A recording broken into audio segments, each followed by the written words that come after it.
What's the best high-yield savings account? Should married couples combine finances? And do millionaires always have 50,000 bucks lying around? You're about to find out.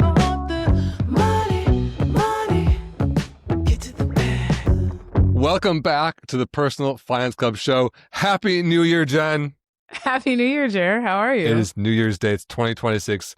Are you hungover from your big New Year's Eve party last night? This would be New Year's Day. Meanwhile, I won't tell them what day it actually is. Probably not. Probably not. Future Jen, I'm sure you're feeling bright and spry on Ready New for Year's 2026 morning. and what it may bring. We pre-record these by, somewhere between a few days and a couple of weeks. So it's not actually New Year's Day for us, but for you it is. Well, Jer, I want to talk about poop again. Oh yeah, you had the poop story. Our last poop story got a lot of comments. We got 3 comments on YouTube, so we really got to dive into it. We might become a poop focused podcast if this one does well. Yeah, we're trying to hone in on that. And yesterday, excitingly, I had a colonoscopy, and I want to talk about it, even though Jeremy's fighting me on this. Doesn't everyone love hearing about people's medical problems? But I actually am curious what happened. Yeah, because Jeremy turned 45. You're very open about your age. And I heard, because of all this debacle, that 45 is the new whatever it was. I think it might have been like 60 before. It might have been It's a lot older that you were recommended to get a colonoscopy. So essentially, I went to my doctor. I got some blood work. She was like, what the hell? Now we're on a wild goose chase, okay? I found out that I was anemic. I kind of knew that. I always had like super low iron, but like Jeremy doesn't know, but like I always have like a heated blanket on me. I'm always my space heater. Shout out to my like low iron girlies. Stand up. That I turn off when we're recording because obviously no one in the audio. And so she kind of was like, yo girl, you've all the way fully anemic now, let's figure out why. So like she's like, I'm gonna send you the gastro, to the hemo, whatever. I go to the gastro. I don't really know what the gastro does, so I was like not at all expecting a recommendation for a colonoscopy. And he's like, all right, well, let's get a colonoscopy, I'm open for next week. And I was like, what? Meanwhile, we were supposed to record the podcast, so I text Jeremy and I'm like, hey, long story short, got to get an endoscopy and a colonoscopy. And I'm sure I freaked you out. And I just you're about to get one this year. Hopefully, are you going to do it? Well, I know we love talking about poop. When I went to my doctor's appointment last year, he's like, you're turning 45 next year. And that means you either get a finger in the butt or you poop in a bag. And he's like, and he's kind of was like breaking down. He's like, pooping in a bag is less accurate, but it's less invasive. So you can do it every single year. And then it's roughly as informative as the finger in the butt. And then my birthday was finger just in the about butt, a month meaning ago. Colonoscopy? Well, I don't know. It's a camera. It's not a finger. I think there's a finger involved. This is why I want to talk about this, because people don't be knowing. No, there's a finger involved. I haven't gotten Maybe one yet. Maybe that's like a middle ground between pooping in the bag and colonoscopy. It could be both. And also, it turns out you don't poop in the bag. You just collect a sample off of your toilet paper.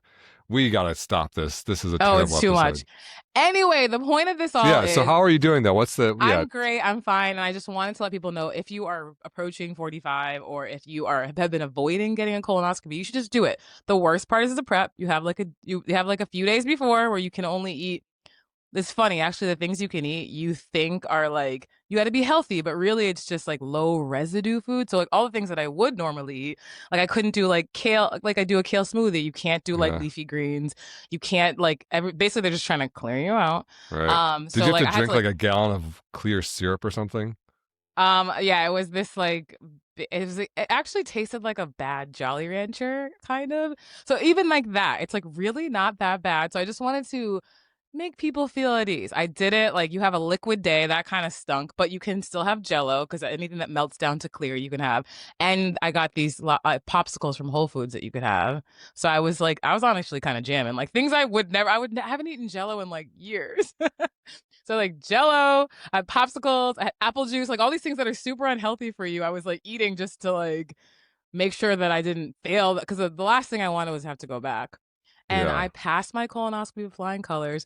And actually, I don't know about you, but I hadn't been under anesthesia since I was like 5. I had like tubes in my ears to like fix my hearing. Uh, So I was like, oh shit, like I don't actually know what it's like to go under anesthesia. Even that part was super easy. They're like, you're gonna feel like you took a nap. And the guy was like, you're gonna feel like aching in your where the IV is. And I was actually scared about that. Don't remember that. Didn't feel it. It really just felt like I took a nap. So I feel like it's important to talk about medical things because people be scared and yeah. you shouldn't be scared. It was super easy. They usually say they find like polyps and things like that. They didn't find nothing. They were like, you Oh, are clean as a whistle, clean girl. as a whistle. Good. So Well, if you I need to guess, get one, go get one. are you still on this goose hunt though? Or, I mean, I Well, I don't know have to how go to the much you're. hematologist next week, which I Okay. feel like is where they're really going to be like, what's probably going to happen is they're going to give me an iron infusion because I think I told you I had like up until like 3 months ago, I didn't eat meat for 5 years. So I think what's happening is my iron, which is Yeah. already like iffy over the last 5 years, has just been slowly declining. And now my body can't catch up. So they're probably just going to give me iron infusion because I feel like I'm a relatively healthy person. And like my doctor was like, girl, are you tired? I'm like, ma'am, it's 2025 in America. Like, We're all tired. who is not, like, what's the baseline? Like, who is not Yeah. tired? Yeah. So I I'll feel keep you that. No, posted. Hopefully, I don't have to like give bad I, news ever here. I'm all about that plant forward life, but I have heard from vegetarians that the iron can be a challenge. But you do not get your. I don't know if you should be taking financial advice from a podcast, but you should absolutely not be getting medical advice. Not from me, at least. Maybe Jen's a better source. Go listen to an I actual definitely don't doctor. take. I'm just a human living a life that maybe you want That's to right. take. Like just hear my experience, not even take advice. Yeah. First Amendment, Okay. baby. Freedom of speech. Period. Okay. All So right. Can thanks for we listening get to my into it? colonoscopy I'm so story. uncomfortable talking about medical stuff. I need Oh to my talk god, about is this worse finances than for the your bathroom remainder. story? So much worse. Wow, discrimination. Okay, let's get into our first segment of the episode. Explain it like I'm 5. Let's do it. Let's Okay. please, for the love of God, save me. And can we talk about money? It wasn't that bad. Okay. That wasn't that bad. All right, let's talk banking. Where should I put my money? High yield savings account, regular savings. Jeremy, tell me everything you know. Okay, so I promised an analogy in every Explain It Like I'm 5, and here is your analogy for banking. Let's say you are rice eaters at home, as am I, because I like rice. And you want to make sure you always have enough rice for dinner. Mm-hmm. And so you kind of have 3 places to put your rice. You've got on your counter, you have like a little Tupperware or something that's got the rice that you're going to use for dinner that night. And whenever you need a scoop of rice for a lunch or a meal or whatever, you've got it. But then when that runs out, you go to your pantry. And in your pantry, you might have sealed bags or, the bigger amounts, right? Mm-hmm. And then if you want to have rice not only like today for dinner on the counter or in the short term, like in a week in the pantry, in your backyard, as I'm sure you do, Jen, as we all do, you have your rice patties. Right. In my backyard in LA. Yeah, your LA backyard, just the massive amount of what kind of acreage are you dealing with over in your place? You got what, a dozen acres or so? Yeah. We measured in square inches. I got about 12 square inches of the backyard myself. But imagine for this analogy, you have a rice paddy in your backyard, and that rice isn't going to be good for a while, but that's like your long-term plan, and it will eventually grow and can be harvested and can go to your pantry, then go to your countertop, right? So those are kind of like the 3 places you put rice. Short-term, quick to access, easy, but there might be some spillage from the counter. Medium-term, pantry, sealed, not going to spill anything, not going to lose anything. Long-term grows, but takes more time. So back to the money world, that's kind of like your banking options. Short term, the things you're spending on a day-to-day basis, that's like your checking account. That's where your what's it called? You get paid. Your paycheck goes. That's where, wow, said the millionaire. What's it called again? This is the personal finance club guy who doesn't know what it's called when you get paid. Talk about out of touch. It's like when Taylor Swift said a burrito was like $25. Come on, man. I think she's right. Isn't that what it costs in LA? Bro, okay. Well, this is back when it might have been 10, okay? Okay, fair enough. It's like Jack Donaghy from 30 Rock. Did you ever watch 30 Rock? Yeah. He's like, what does a gallon of milk cost? $90? I love that show. Me. It's not that I don't know what a paycheck is. It's just that I don't get enough sleep because I have a baby. All right. Damn, you So gonna blame this baby forever? This baby's gonna be 21 years until old. he You can talk about that talk, baby. he's the fall guy. It's like the new guy. That's what you get. The new Oh guy's the my god, fall I guy. can't wait till he can talk. He can be a guest. Yeah. We are deleting all these episodes. Uh, okay. So bank account or checking account, that's like your countertop. That's your day to day. Your short term or medium term stuff, this is things that you plan to spend in a year or 2 or 3 years. Talk about buying a new car, saving for a wedding, down payment for a house. These aren't things you buy every day, but they're also not things that are like 30 years away that you're kind of like saving for. That's your savings account or a high yield savings account. And then your rice paddy in the backyard, those are your investments. And so the investments you're not going to every day, those are kind of like, that's like your 10, 20, 30 year plan. Right. Medium term savings account, short term checking account. And so a question checking account, I think pretty much everyone understands. I never get asked like which checking account should I use. No one asked me that because I think everyone already has an answer to that. At least in our audience, they kind of know. But a question I get a lot is what is the best high yield savings account? And high yield savings account is one of these terms that has this very compelling sounding name. It has the words high yield baked right into it. And so when people think there's some advanced strategy that should be going on here to get some great return. And my answer is it doesn't matter. It does not matter what high yield savings account you use. And I'll give you some math. And this is the portion of the show where I shout math into a microphone that everyone loves. And so buckle up. I know Jen's leaving to go. I like this almost as much as when you ask me questions. Yeah, I know the Jen trivia question. That's my favorite part of the show. Okay, I think I might have a Jen trivia question queued up later, but not right now. All right, here we go. So if you are like, let's say you have a short-term savings goal. When I say short-term, I mean like 1 to 5 years, not long-term, like 10 plus years. And let's call it 3 years in the middle. And you say $500 a month, $500 a month times 12 months times 3 years is $18,000. And right now, a few years ago in like the teens and the early 2020s, a high yield savings account paid like 0. But now it's paying like 3 to 4%. Let's call it 3.5%. Okay. If you, instead of just saving that $500 a month under your mattress or burying it in a coffee can in your rice paddy in your backyard, you save it in a high yield savings account. And I'm saying high yield in all caps because what an amazing opportunity. Instead of $18,000, should I make you guess? Oh God.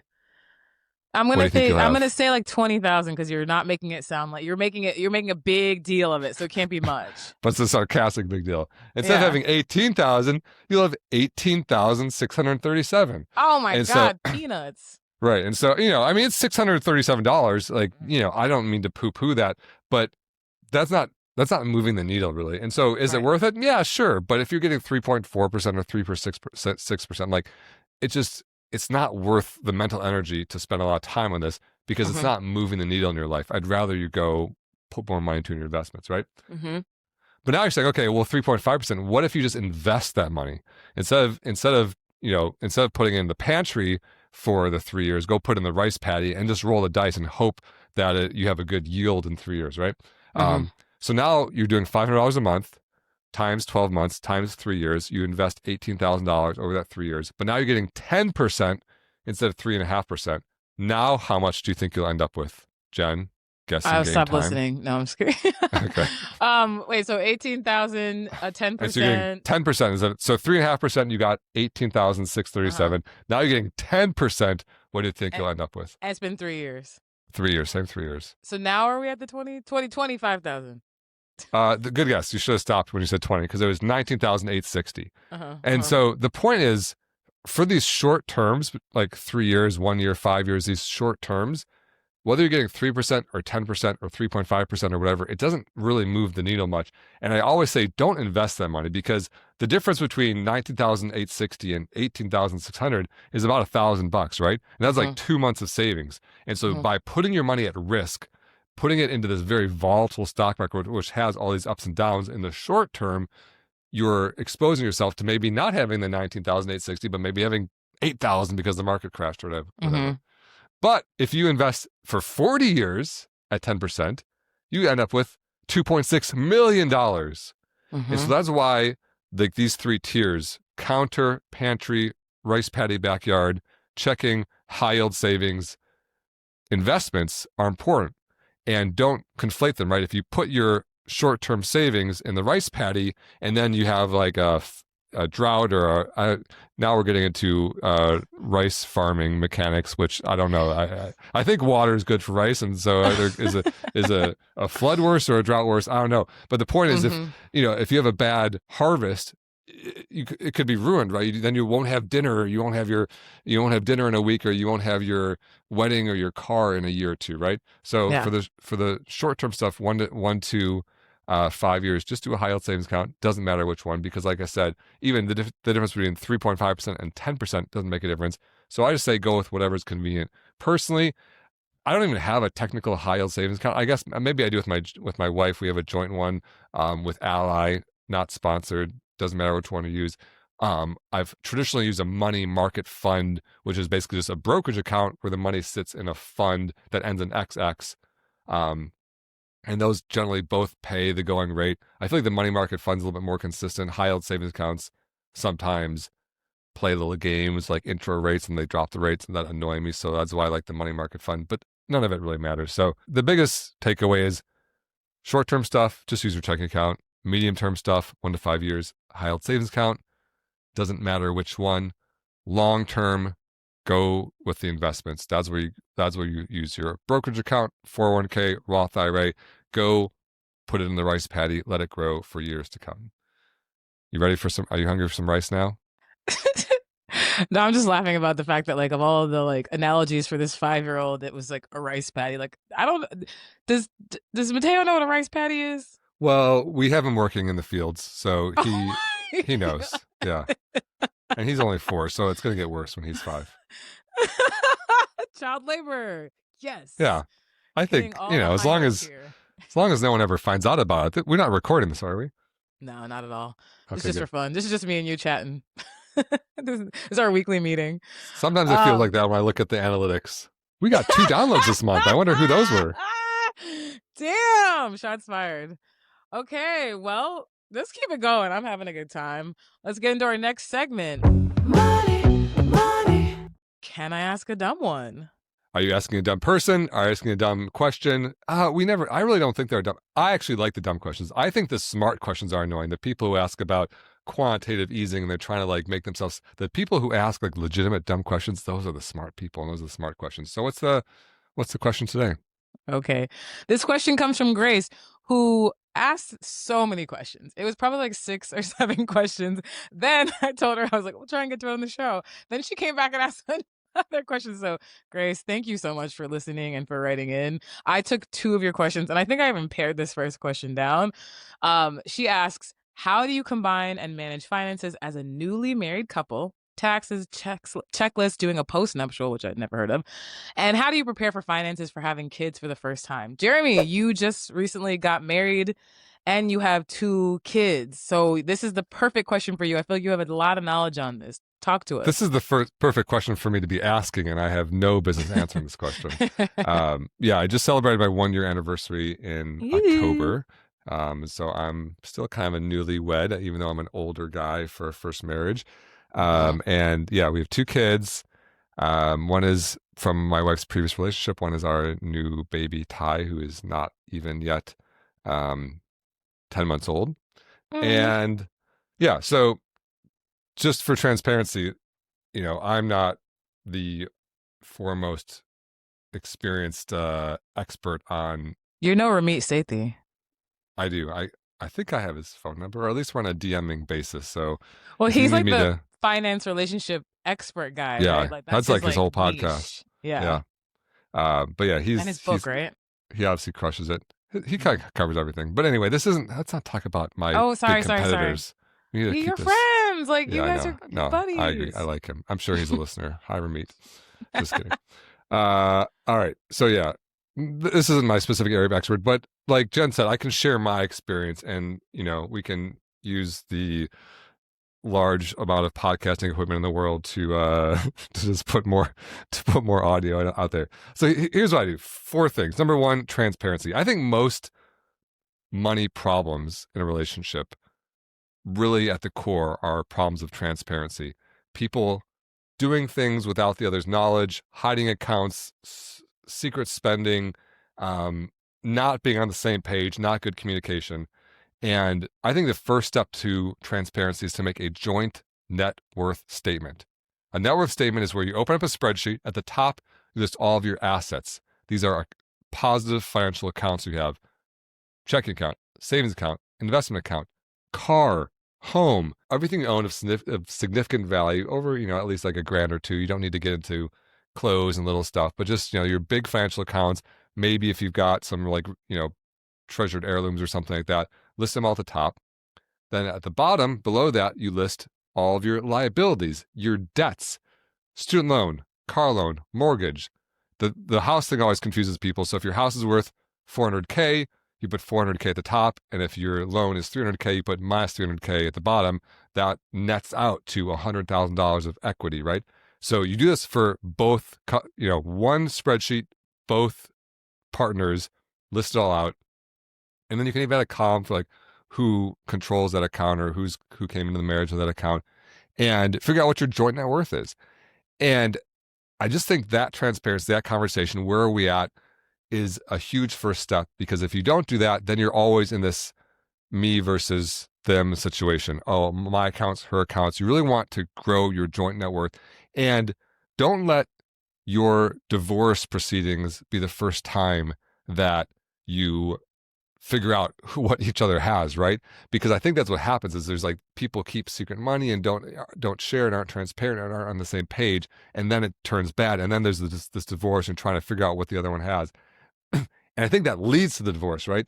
I don't take an official stance on, they mentioned a post-nuptial. I don't take an official stance on prenups, but I like prenups, not necessarily because you're going to take it into court and like prove what you're owed one day and you're going to beat your spouse. I think, no, I don't mean that in a abusive way. I meant in like outcompete them or whatever. But I didn't even think about it like that. Yeah, sorry. When I just say beat your spouse, it somebody's going to clip that. Yeah, right. So that's not why I like prenups. I like prenups because it forces you to have this conversation. And I think when you have the conversation, you realize, oh, I assumed X and you assumed Y.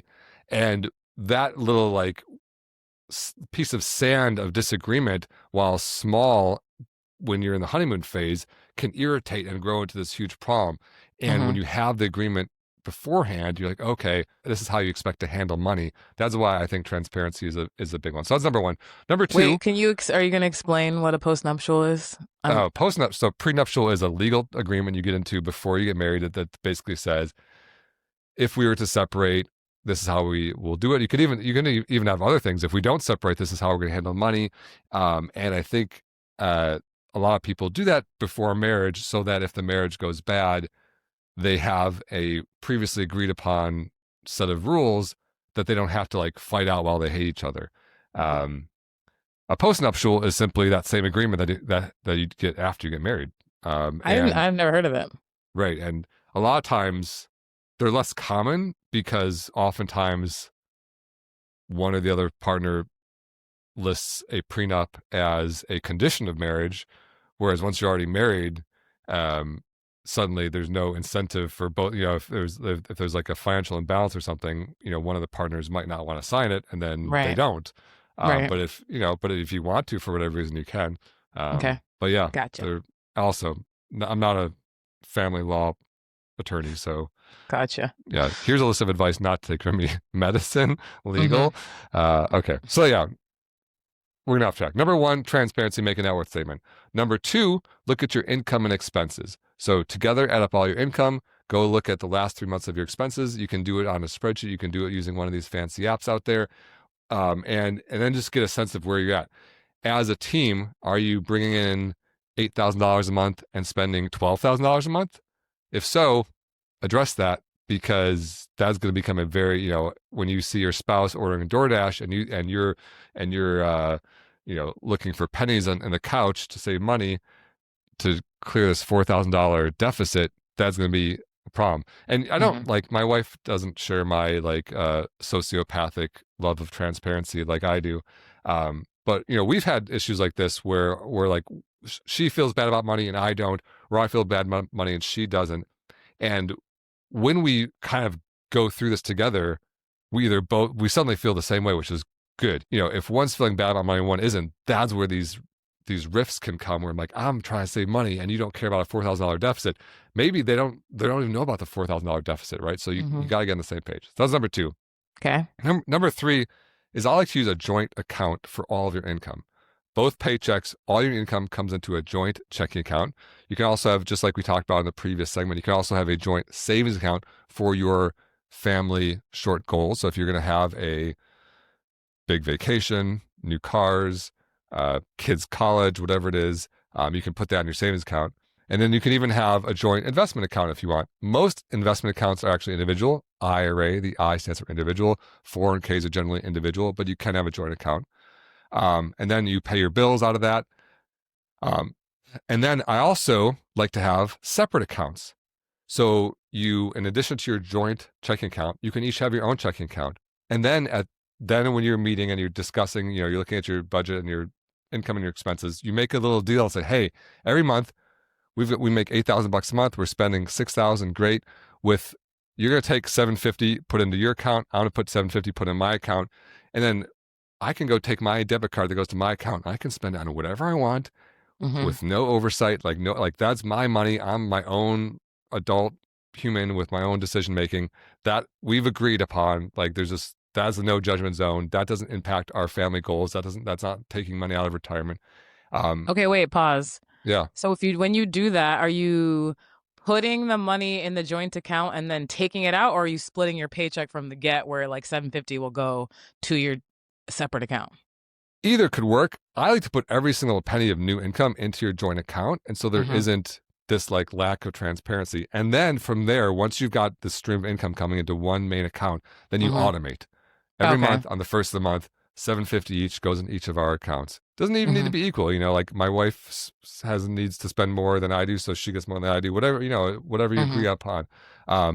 Automate into your IRAs each, automate into your savings account, automate, automate all those away. And then from what's left, then you guys can you can pay for all, pay the mortgage, pay all your family bills. And then any, frivolous spending do out of your own accounts. And I think that's like a nice balance between same team, all our goals, got to make sure our joint account is always healthy. But then if I want to go, do something that my spouse doesn't think is like a wise use of money, I'll just pay it out of my own account, and then there's no worry. So when you go to the club every Friday, that's your $750 money. That might not be a money problem. That might be my wife's going to divorce me problem. Fair. She's that's like, another I have a baby podcast. home and you're at the club. You weren't cool enough for clubs when you were 21. You certainly aren't when you're 45. What are you doing, Jeremy? And she would be right. And then number 4 is, I would say, revisit it, because these are always moving pieces, and it's always like slowly coming apart if you're not putting it together. And so every month or two, put it on your calendar and say, hey, let's go back to our net worth statement. Let's go back to our income and expenses, our budget, and let's go back and look at our joint account and make sure everything's right. And the other thing is, I forgot to mention, is once you have your net worth and your income expenses, go put those numbers into a retirement investment calculator. There's a great one at hellonectarine.com, recently released. And this is another kind of story from my own life. This is one of those times where I felt bad about money and my wife didn't, because I was like, oh man, like as we just moved into a new house, had, have 2 kids, got married, like our expenses just went like skyrocketed from what it was with me living in a condo as a single person. I'm like, we pushed the yoke on a plane into the ground. We're going to crash. And my wife was like, no, like we're fine. Like we're not being frivolous. And so we sat down and we did this, and we put our numbers into a retirement calculator. And I was like, oh, actually, based on our like trailing 3 months of expenses, which I think are just like mind-blowingly outrageous, we're actually doing fine. It's spending a lot, but it's actually okay for us where we're at. And that made me feel better. And I'm like, I don't need to be unnecessarily frugal and be, mad just because we're spending money if we can afford it, and we can. So I think that helps just for that transparency. Wow. Oh, and she also has a lot of kids. You're right. She has a lot of questions. This is only 2 kids, of the 6. Yeah, and kids are expensive. I looked up beforehand. There's like all sorts of different surveys, but they kind of boil down to kids are going to cost about $30,000 a year each, based on more needs for housing, food, childcare, clothes, activities. A lot of money. And, I think a lot of people aren't having kids for that reason. And, to me, that's a shame. I kind of think you should have kids if you want to have kids and then, figure out the money because, this is life, right?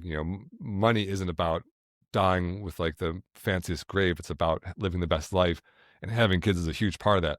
And obviously, if you don't want to have kids, don't. But if you do want to have kids, I think you'll figure it out. There's ways to be frugal with kids. It doesn't have to be $30,000. And so, yeah, gonna have to start budgeting for that. Damn. Hard truths here. Yeah. Okay, Grace, I hope that answered 2 of your 95 questions. Thanks for listening. Let's move on to our next segment of the episode. Scroll Patrol. Scroll Patrol. Hey, I found some videos on the internet and I'm making Jeremy watch them. They're getting more and more absurd as we go on because not only am I running out of things to find, but like there's only so many types of financial quote unquote advice. So there's so much out there.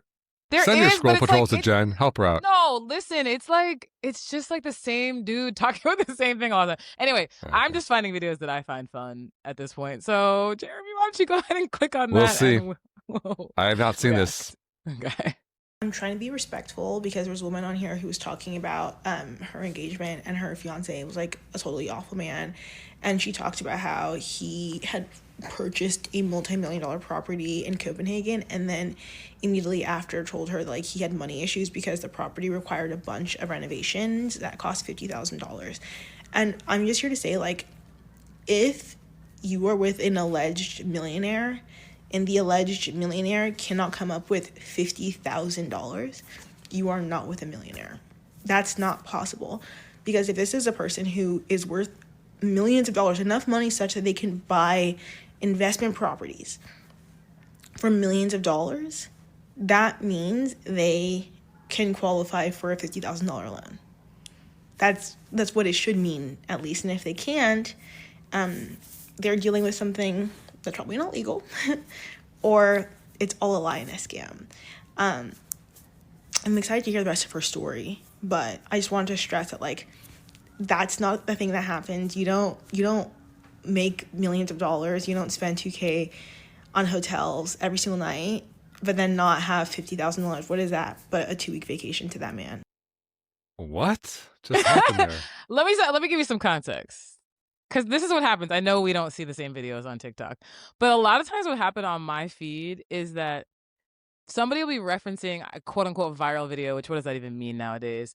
And like TikTok is so annoying because they'll be referencing something that you'll never see and you'll try and click on the little blue link that's like story about girl who got scammed by ex-boyfriend. And then it'll take you to somebody else like talking about it instead of the actual source video. So it's really aggravating, but this is one where I thought it was funny because as somebody who is dating in LA, I don't really deal with like broke dudes, but like, there's lots of other issues.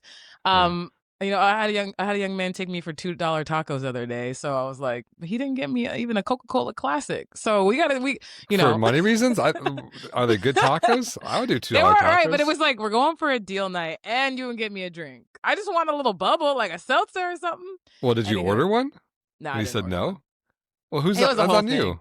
It was a whole thing. Gosh. Like he ordered, so then it was like, bro, it was like a walk-up thing. It doesn't matter. The point of it being like this, these are people, those shows that you see on like Netflix that are like, I got scammed by this guy or maybe this woman or whatever. And I think this is something this is what happened to this young woman where he said he was a millionaire and he couldn't afford $50,000. I don't know why, if you're just dating this person, that you don't, why are you even in his finances like that to know whether or not he can afford $50,000 or whatever. But, yeah. All right. Well, let me give my reaction. So, she was kind of all over the place with details, and like now I'm like reacting to this like third hand. Like she was reacting to what she saw. Like we're like kind of like a few layers deep into the inception here. But, I don't know if the guy was an actual millionaire or a scammer. But I'll tell you this: like my net worth these days is around $6 million. I could potentially buy a property in Copenhagen, and if I did, and there's 50 grand worth of unexpected renovations, you hear me bitching about it. Like that's still a lot of money. And her like conclusion is that he can qualify for a loan, maybe, but like you wouldn't, a millionaire means having like an actual net worth everything you own minus everything you owe, like we talked about just now, of over $1 million, right? And so that has nothing to do with qualifying for a loan. In fact, as a millionaire, I wouldn't want to borrow money because then you're kind of putting yourself at more risk, because I don't want to lose my millionaire status by borrowing a bunch of money and then having that property go bad. I would just go to my assets and sell some stocks or something.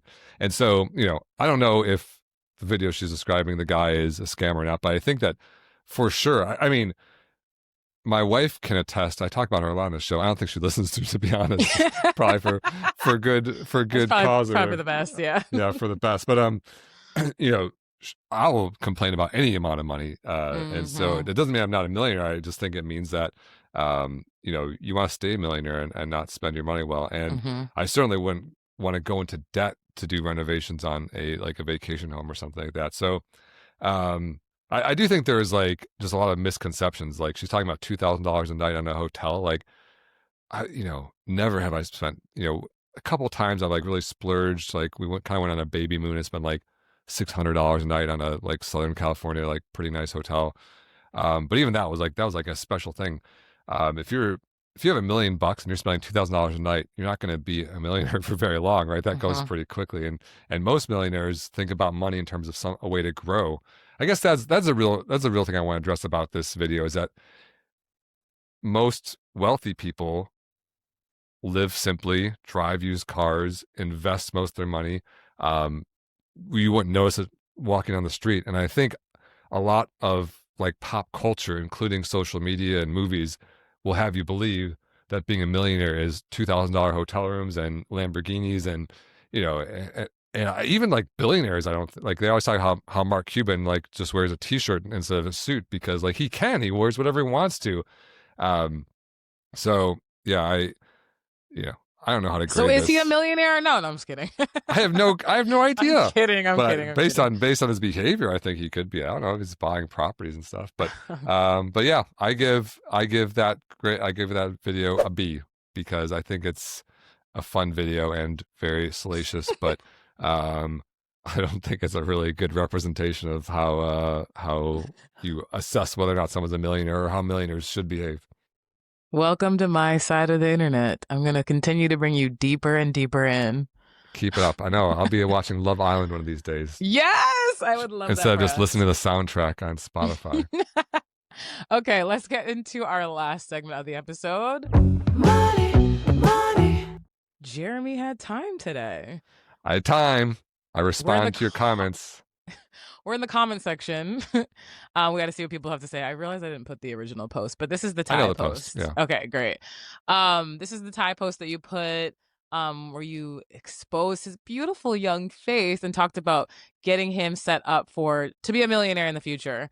And we had one commenter say, well, let me explain the post first, then you can give the comment. So basically, I gave a little example. I was like, hey, I said, baby, if you open up an UGMA or an UTMA, which is a custodial brokerage account, which is basically an investment bank account in your child's name that you are the custodian of, you control until they're 18 or 21, depending on your state. And then you put $25 a month into it, starting with their birth. When they are 65, they'll have $1.5 million. And it just shows this incredible power of compound growth. And I put something kind of a little bit corny in there about how it's, growth is taxed at the child's rate. And so you're probably going to experience very little tax on that in the early years. And so that might be one way to invest for a baby. And, with all these social media posts, it's just you're trying to, at least what I try to do is sell with curiosity, right? This wasn't the Bible of tax law. It was, hey, here's one thing you can do and here's the outcome. Let's explore that more. And then this commenter said, so they say, just be aware that if he goes to college, 20% of any money in your child's custodial account is counted for financial aid purposes. If it were held as parents' money, only 5.64% would count. Do you know what this means, and is it true? So I'm going to start and finish by saying this commenter is dead on. This is exactly right. Bravo. No notes. I guess there are notes because I'm going to be talking about the notes for the next few minutes. But so they're right. So let me break down what they're talking about. First of all, college is expensive, And there are several programs, federal, state, your college, whatever, that can help you pay for college. And that's generally called financial aid. And it can be things like Pell Grants, which are federal grants, gifts, like not gifts, but like money given to you to help you pay for it, or federal work study. Basically, you can get like a good paying job or, you know, better jobs based on your need to work. Subsidized federal loans, where they'll basically, instead of giving you the money, which is a grant, they'll loan you the money, but at advantageous terms or rates. Or needs-based grants from your college or from or your state or whatever. And so basically, you can apply for financial aid and maybe be able to afford college more cheaply than just paying it yourself out of pocket. When you apply for that federal aid or for that financial aid, there's this thing called the Student Aid Index, SAI, and they figure out basically how much are you able to pay for college. And so, for example, my kids probably, at least philosophically, shouldn't get any federal student aid because they have rich parents who can just pay for it, right? And in order to figure out where, you know, when you're applying for these big federal programs, there's like a little algorithm to figure out, okay, how much can you afford? Are you the poorest of the poor and you've been eating rice and beans your whole life and your parents are both in prison or the worst of the worst? Or are you a multimillionaire whose parents make $10 million a year and you've got billions of dollars of assets and the cost of college is the drop in the bucket for you? Or is it somewhere in between? And so SAI is basically a little algorithm to figure out what you're able to pay. And it includes things like how much money the student makes, how much money the parents make, how many assets the student has, and how many assets the parent has. And like those four main things, there's little equations in them to figure out how much each of those count. And they come up with this number and they say, okay, based on the fact that you are an 18-year-old working part-time and you've got $5,000 in your checking account and your parents make this much money, we think you should be able to afford $6,000 a year for college, but college really costs $18,000 a year, so your need is $12,000 a year. And so that's what this commenter is saying, hey, the more money you put into a kid's account, it actually counts more, 20% per year rather than 5.64% per year that they assume you should be able to pay. And they're exactly right. And that's something to be aware of. So, but I'll do the math for you just to show you how big of a deal this is or maybe isn't. If you save $25 a month, like this post said, when you're 65, you'll have 1.5 million, but when you're 18, that number is only 13,000. And so of that 13,000, that student aid function will say, hey, you should be able to put $2,740 per year of that towards college since you already have all this money. If it was in your parents' brokerage account, instead of $2,740, it would only be about $700. And so it is significantly more, which means it could potentially lower the student aid or the financial aid you're eligible for. That is, if you're in this range where you are eligible, right? If your parents are already rich and you weren't eligible anyway, then that won't matter, right?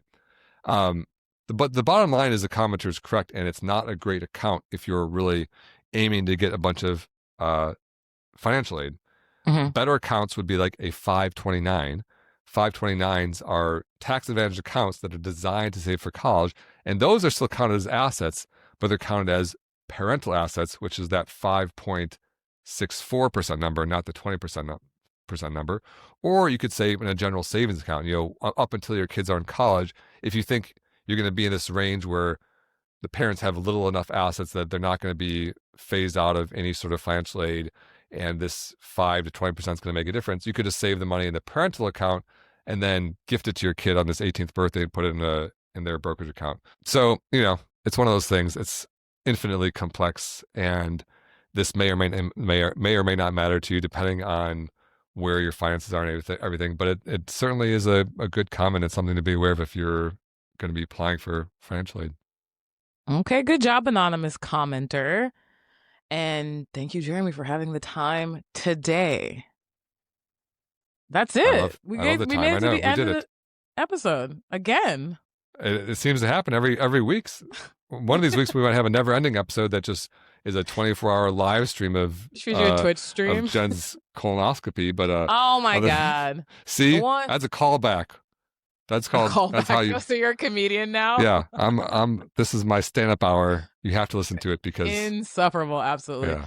Okay, well, that's all we have time for you today on the Personal Finance Club show. Thank you for listening, and we will see you again next week.